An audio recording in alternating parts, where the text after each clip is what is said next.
আসসালামু আলাইকুম প্রিয় স্টুডেন্ট, আশা করি তোমরা ভালো আছো। আজকে আমি তোমাদেরকে ধ্রুপদী সমাজতান্ত্রিক চিন্তার ষষ্ঠ অধ্যায় ম্যাক্স ওয়েবারের আমলাতন্ত্র নিয়ে আলোচনা করব। তো আমলাতন্ত্রটা কি সেটা আমরা মোটামুটি জানি, আর এখানে তার মধ্যে আমরা কি কি করতে পারলাম, আমলাতন্ত্র সম্পর্কে একটা ধারণা তোমরা ব্যাখ্যা করতে পারবে তোমরা। তারপর আমলাতন্ত্রের বৈশিষ্ট্য সম্পর্কে একটা ধারণা নিতে পারবে। ম্যাক্স ওয়েবার 1864 সাল থেকে 1820 সাল পর্যন্ত তার জীবনকাল। 1920 সাল পর্যন্ত তার জীবনকাল। তা আমলাতন্ত্র সম্পর্কে যে ধারণা আমরা সেটাতে দেখতে পাচ্ছি যে আমলাতন্ত্র ইংরেজি প্রতিশব্দ বড় খেয়েছি, ইংরেজি বড় ক্রিয়া শব্দটি থেকে শব্দটি এসেছে ফরাসি থেকে। ফরাসিতে শব্দটি এসেছে ফরাসি বড় এবং গ্রিক ক্রেটা শব্দের সমন্বয়। বড় শব্দের অর্থ ডেস্ক বা অফিস এবং ক্যারেক্টার শব্দের অর্থ শাসন বা রাজনৈতিক ক্ষমতা। সুতরাং আমলাতন্ত্রের শাব্দিক অর্থ হচ্ছে ডেস্ক গভর্নমেন্ট বা দাপ্তরিক সরকার।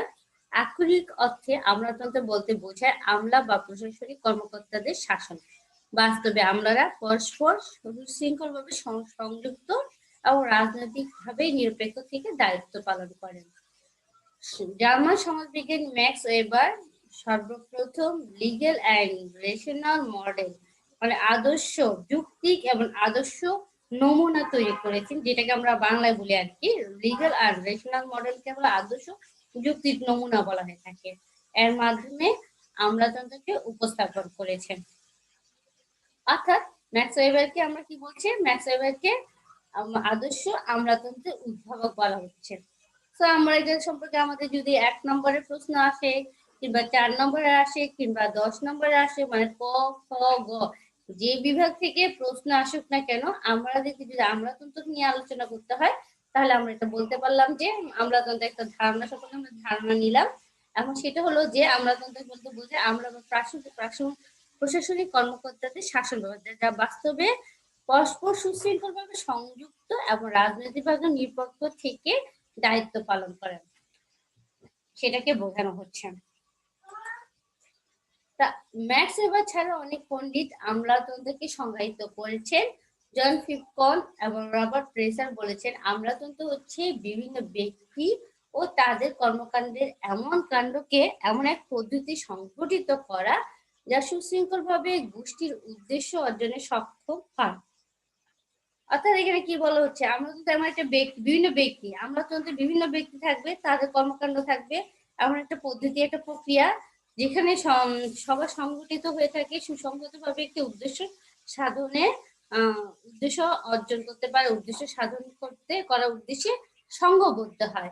ধরো আমরা একটা অফিস আদালতের কথা বলি, আমরা ন্যাচারালি আমলা বলে থাকি, আমরা দুরন্ত বলে থাকি, আমলাদের ঝামেলা। আমরা সাধারণত আমরা বলে থাকি সরকারি কর্মকর্তা কর্মচারীদেরকে আমরা আমলা বলে থাকি। তার একটা উদ্দেশ্য মানে জনকল্যাণ সাধন করার জন্য, জনগণের উন্নয়ন সাধন করার জন্য একটা সরকার একটা উদ্দেশ্য প্রণোদিত ভাবে আমলাতন্ত্র সিস্টেম তৈরি করেছেন। সেখানে কিছু বিভিন্ন লোকের সমাগম থাকবে, তাদের একটা উদ্দেশ্য থাকবে এবং সেই উদ্দেশ্যের ভিত্তিতে বিভিন্ন ধরনের কার্যকলাপ সংঘটিত করবে। যেমন আমরা দেখতেছি যে স্বাস্থ্য মন্ত্রণালয়ের দায়িত্ব, স্বাস্থ্য মন্ত্রণালয় আমরা কিন্তু সাধারণ জনগণ সেটা করছি না। সরকার স্বাস্থ্য মন্ত্রণালয়ের বিভিন্ন পদে বিভিন্ন জনের লোককে নিয়োগ দিয়েছেন, তারা একটা নির্দিষ্ট প্রক্রিয়ার মাধ্যমে নিয়োগপ্রাপ্ত হয়েছে। তাদের একটা উদ্দেশ্য আছে জনগণের স্বাস্থ্য সেবা প্রদান করা, তারপর জনকল্যাণ সাধন করা। বিভিন্ন মন্ত্রণালয় যে বিভিন্ন উদ্দেশ্য সাধনের জন্য সংঘবদ্ধ হয়েছে সেই বিষয়টি এখানে উল্লেখ করা হয়েছে।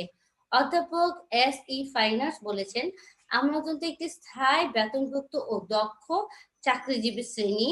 গ্রেভিল আর্মর ও P.G.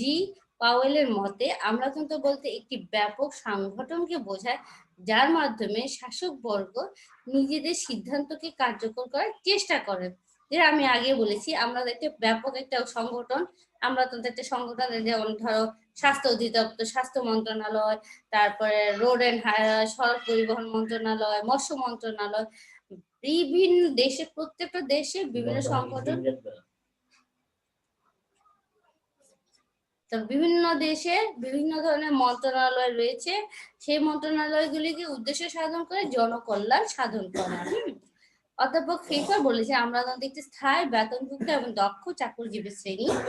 গ্রেভিল আর্মোর ও জি পাউলের মতে আমলাতন্ত্র বলতে একটি ব্যাপক সংগঠনকে বোঝায় যার মাধ্যমে শাসক বর্গ নিজেদের সিদ্ধান্তকে কার্যকর করার চেষ্টা করেন। পরিশেষে আমরা কি বলতে পারছি, সেখানে দেখা যাচ্ছে যে আমলাতন্ত্র হচ্ছে স্থায়ী বেতনভুক্ত নিরপেক্ষ দক্ষ ও পেশাদারী সংগঠন যার দ্বারা সরকারি নীতি ও সিদ্ধান্ত বাস্তবায়িত হয়ে থাকে। আর আমলাতন্ত্রের বৈশিষ্ট্যের ক্ষেত্রে আমরা একটা আমলাতন্ত্রে কি ধরনের বৈশিষ্ট্য বিদ্যমান থাকে সেখানে আমরা লক্ষ্য করছি যে আমলাতান্ত্রিক বৈশিষ্ট্যের ক্ষেত্রে থাকতে হবে যে আমলারা নিরপেক্ষ হতে হবে, তাদের অবশ্যই জনকল্যাণ সাধন করার চিন্তা ধারণা থাকতে হবে, তাদের একটি সুনির্দিষ্ট নিয়মাবর্তিতা বিদ্যমান থাকতে হবে এবং তাদের আবার দেখা যাচ্ছে লাল ফিতার দৌরাত্ম্য।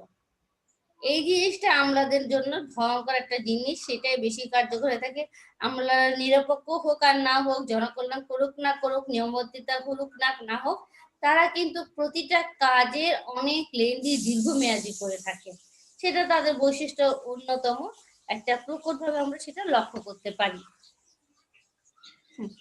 তারপর যে জিনিসটা আমরা লক্ষ্য করছি আমলাতন্ত্রের বৈশিষ্ট্যের ক্ষেত্রে আমরা দেখতে পাচ্ছি যে আমলাতন্ত্রের বৈশিষ্ট্যের ক্ষেত্রে দেখা যাচ্ছে যে পদসোপন নীতি। কি হলো এখানে পদসোপন নীতি? আমলাতন্ত্রের অন্যতম বৈশিষ্ট্য হচ্ছে পদসোপন নীতি। পদসোপন নীতি অনুসারে বিভিন্ন পদের শ্রেণীবিন্যাস ও সংগঠন করা হয়। এই নীতি অনুসারে প্রত্যেক কর্মকর্তার উপর একজনের ঊর্ধ্বতর কর্মকর্তা থাকেন। ঊর্ধ্ব কর্মকর্তাকে নির্দেশ অধস্থ কর্মকর্তা পালন করে থাকেন। অর্থাৎ প্রতিটা আমলাতন্ত্র অফিস আদালতে বা প্রত্যেকটা প্রতিষ্ঠানে তোমার পদসোপন নীতি বিদ্যমান থাকে। যেমন বড় অফিসারের দায়িত্ব পালন করতে বাধ্য হবে। দেখা যাচ্ছে যে যেমন আমাদের কলেজের কথা বলি, একটা প্রিন্সিপাল উনি সবচেয়ে সর্বোচ্চ সীমানা অধিকারী। হ্যাঁ, সেই প্রিন্সিপাল উনি ওনার আন্ডারে আমরা যারা চাকরি করি সবাই ওনার কথা শুনতে আমরা বাধ্য থাকি। হ্যাঁ, এই নীতি অনুসারে প্রত্যেক কর্মকর্তার উপর একজন ঊর্ধ্বতর কর্মকর্তা থাকেন এবং সে ঊর্ধ্বতর কর্মকর্তার নির্দেশ অধস্তনে পালন করে থাকেন। আমাদের উপর প্রিন্সিপাল আছে, অধ্যক্ষ মহোদয় আছে, তিনি আমাদেরকে নির্দেশ দিবেন এবং সেই নির্দেশ আমাদের পালন করতে আমরা বাধ্য থাকবো। প্রতিটা অফিসে সে একই রকমের নিয়ম বিদ্যমান থাকে। দ্বিতীয়ত স্থায়িত্ব। আমলাতন্ত্র হচ্ছে একটি স্থায়ী ব্যবস্থা। আমলাতান্ত্রিক সংগঠনের কর্মচারীগণ একটি নির্দিষ্ট মেয়াদে কর্মে বহাল থাকে। সরকারের পরিবর্তন ও পতন হলেও আমলাদের পতন হন না। এই জন্য আমলা প্রশাসনের স্থায়ী অংশ, তাই না? সরকার 5 বছরের জন্য আসে, 10 বছরের জন্য আসে, কিন্তু আবার সরকারের পতন হয়, আওয়ামী লীগ আসে, বিএনপি আসে, যে আসুক না কেন এক সরকার পর আরেক সরকার আসবে, কিন্তু আমলারা কিন্তু 5 বছরের জন্য নিয়োগপ্রাপ্ত হয় না। ওরা একটা নির্দিষ্ট মেয়াদ 20-25 বছর একটা নির্দিষ্ট মেয়াদে বিদ্যমান থাকে, তারপর ওরা রিটায়ার্ড হয়। 3 নম্বর যেটা হচ্ছে যে সুনির্দিষ্ট কর্মক্ষেত্র। আমাদের কর্মক্ষেত্রে সুনির্দিষ্ট করে দেওয়া হয়, তারা তাদের নিজেদের জন্য উচ্চতর কর্তৃপক্ষের নিকট জবাবদিহি থাকেন। ঠিক আছে, আমার কি কাজ? আমি অ্যাজ এ টিচার হিসেবে আমার কাজ তোমাদেরকে লেখাপড়া পাঠ দান করা। এই যে অধ্যক্ষের কাজ উনি নির্দিষ্ট সূচনা দিয়ে থাকেন, তেমনি নতুন মোবাইল একটা নির্দিষ্ট কর্মপ্রক্রিয়া থাকেন। 4 নম্বর পেশাদারী ও বেতনভুক্ত। আমলাতান্ত্রিক সংগঠনের কর্মকর্তারা পেশাদারী হয়ে থাকে সকাল 6টা নাকি সকাল 7 এবং যোগ্যতা ও পদমর্যাদা অনুসারে রাষ্ট্রীয় কোষাগার থেকে বেতন ভাতা পেয়ে থাকেন। তার মানে একটা নির্দিষ্ট মেয়াদে ওরা বেতন পান, ওদের যোগ্যতা ও ক্ষমতা বলে রাষ্ট্রীয় কোষাগার থেকে বেতন ভাতা পেয়ে থাকে। 5 নম্বর নিয়োগ ও পদোন্নতি। সেখানে আমরা দেখতে পাচ্ছি যে মেধার ভিত্তিতে প্রতিযোগিতামূলক পরীক্ষার মাধ্যমে আমাদের নিয়োগ দেওয়া হয় এবং কর্মযোগদানের ভিত্তিতে বয়স কিংবা একাডেমিক সাফল্যের ভিত্তিতে তাদের পদোন্নতি দেওয়া হয়।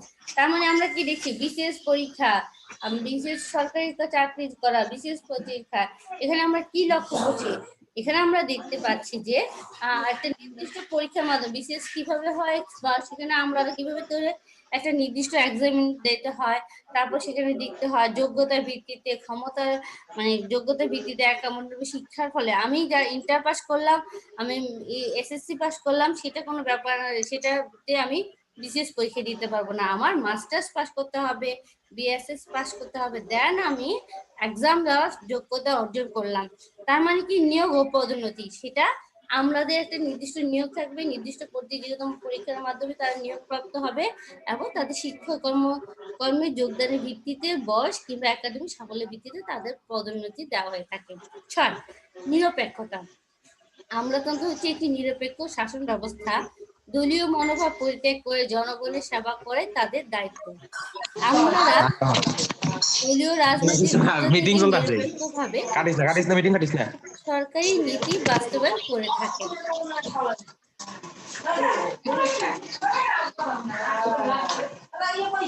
আনুষ্ঠানিকতা। আমলাতান্ত্রিক সংগঠনের আমলারা আনুষ্ঠানিকতা এবং দৈনন্দিন কাজের উপর গুরুত্ব আরোপ করে থাকে। তারা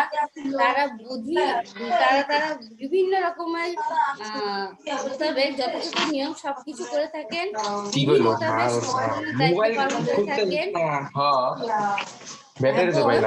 আমলাতন্ত্রের সকল কাজই হয়ে থাকে রুটিন মাফিক। আচ্ছা, যেখান থেকে সাউন্ড এসেছে তোমরা সেখানে আনমিউট করে দাও। দক্ষতা। আমলারা সাধারণত দক্ষতাকে একই ধরনের কাজ বারবার করার কারণে তারা দক্ষতা অর্জন করে থাকে। এছাড়াও তাদের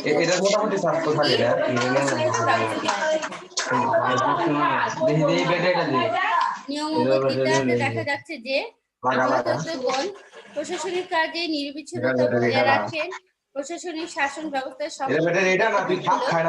আমাদের কাজে আমলার পদ হলে সেই পদে লাবণী মিউট করো। যেখানে সাউন্ড আসতেছে সেখানে অনেক সাউন্ড আসতেছে, মিউট করো লাবণী।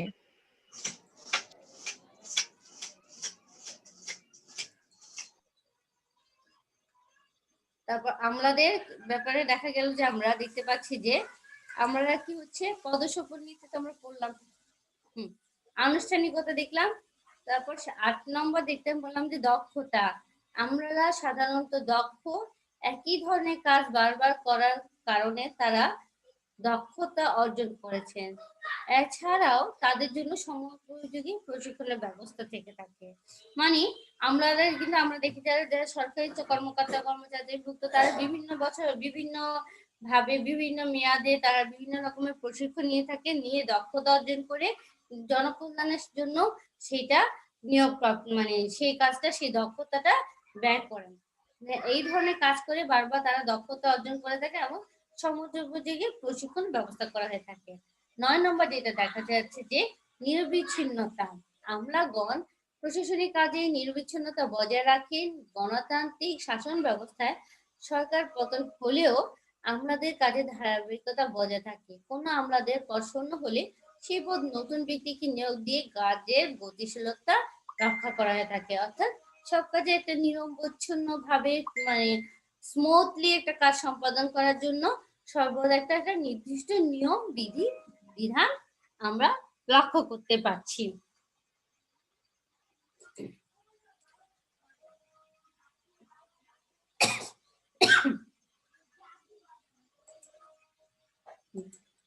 লাল ফিতা দূরত্ব, সরি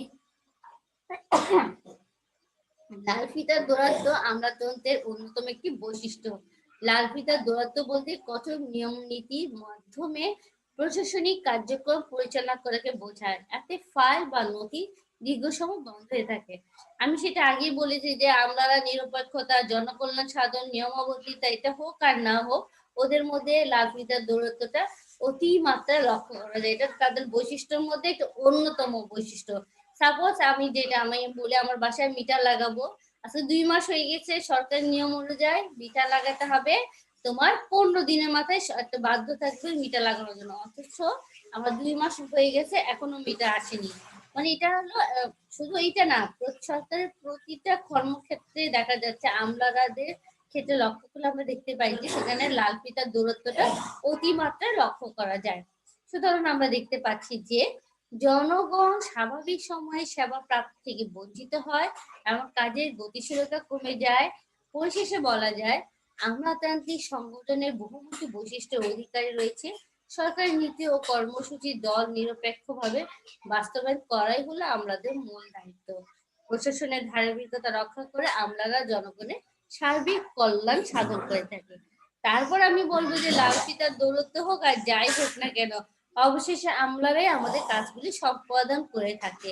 যেমন বড় বড় রাস্তাঘাট নির্মাণ হচ্ছে, মানে সড়ক মন্ত্রণালয় কাজ করছে, তারপর তোমার দুর্যোগ ব্যবস্থাপনা দুর্যোগ মন্ত্রণালয় কাজ করছে, মানুষকে বিপদে মানুষের পাশে ওরা সরকারই দাঁড়াচ্ছে, রাষ্ট্র দাঁড়াচ্ছে। তা সেটা হলো আমলাতান্ত্রিক ব্যবস্থার মাধ্যমে একটা নির্দিষ্ট নিয়ম নীতির মধ্যে তারা এই কাজগুলো সম্পাদন করে থাকে। তো আমরা দেখতে পাচ্ছি যে সারসংক্ষেপে আমরা লক্ষ্য করে দেখতে পাচ্ছি যে আধুনিক কালে আমরা তো হচ্ছে যে কোনো রাষ্ট্রের শাসন ব্যবস্থা একটি অপরিহার্য উপাদান।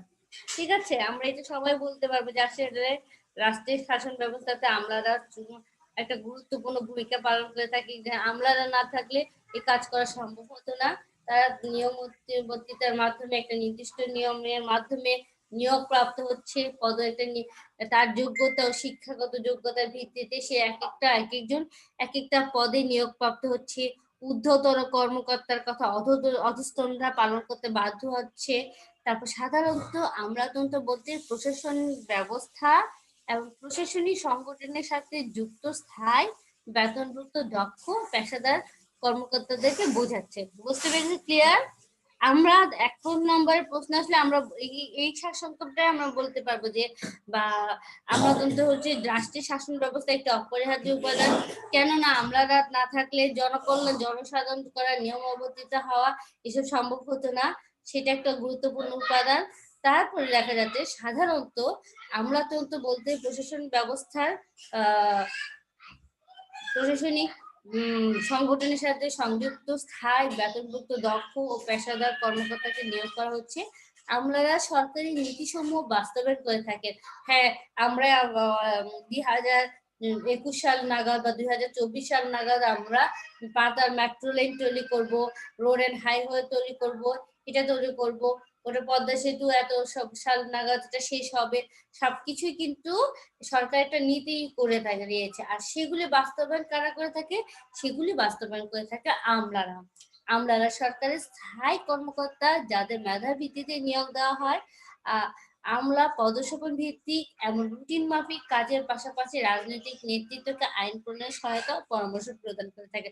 যেমন দেখলাম আমলারা অফিসে যারা চাকরি করে তারা কি হয় 9টা 5টা জব করে, চাকরি করে, তাই না? একটা নির্দিষ্ট সময় ওরা অফিসে আসবে, নির্দিষ্ট সময় অফিস থেকে বের হয়ে যাবে। তারপর আবার রাজনৈতিক নেতৃত্বে দেখা যাচ্ছে যে মুখ্য সচিব, আমরা দেখি কি প্রধানমন্ত্রীর ক্ষেত্রে দেখা যাচ্ছে যে প্রধানমন্ত্রী তো একটা রাজনীতির নেতা, কিন্তু সেখানেও তার সরকারের একটা ক্ষমতা আছে। সেখানেও মুখ্য সচিব থাকে, সহকারী সচিব থাকে, আমলারা থাকে, বিভিন্ন রকমের সলা পরামর্শ দিয়ে থাকে। তো আমাদের একটা গুরুত্বপূর্ণ দেশের জন্য শাসন ব্যবস্থার জন্য রাষ্ট্রের শাসন ব্যবস্থার জন্য আমলারা একটা গুরুত্বপূর্ণ ভূমিকা পালন করে থাকেন। তোমরা কি বুঝতে পেরেছো? হ্যালো, জি ম্যাম। আচ্ছা, তোমাদেরকে আমি এই চ্যাপ্টার এখানে এইগুলোর উপর পরীক্ষা নিয়ে একবার নিয়েছিলাম না ম্যাম। মনে আছে? ম্যাম এই চ্যাপ্টার নাকি এই সাবজেক্ট? এই সাবজেক্ট না মনে হয়।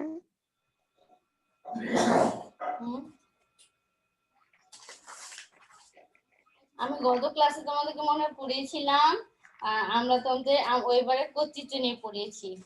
আজকে তোমাদেরকে আমি পড়ালাম যে আমলাতন্ত্র, নেক্সট ওইবারে আমলাতন্ত্র। আচ্ছা শোনো, তোমাদের নেক্সট ক্লাস কবে? নেক্সট যেদিন ক্লাস হবে সেদিন তোমাদের এক্সাম হবে। একটা এক্সাম আমরা দিব যে ক বিভাগের সবগুলি, মানে আমাদের 5টা 6টা চ্যাপ্টার তো আমরা শেষ করে ফেলেছি মোটামুটি। হ্যাঁ, সেগুলোর উপরে একটা এভারেজ প্রশ্ন দিব। পারবে তো? ক বিভাগ? আচ্ছা, তোমরা অ্যাসাইনমেন্ট করা শুরু করেছো? জি ম্যাম। ঠিক আছে, অ্যাসাইনমেন্ট করা শুরু করে দাও। আর কোনো সমস্যা হলে অবশ্যই ম্যাডামকে ইনফর্ম করবে। ম্যাডাম সবসময় তোমাদের সাথে আছি। হ্যাঁ, একটা কোশ্চেন ছিল।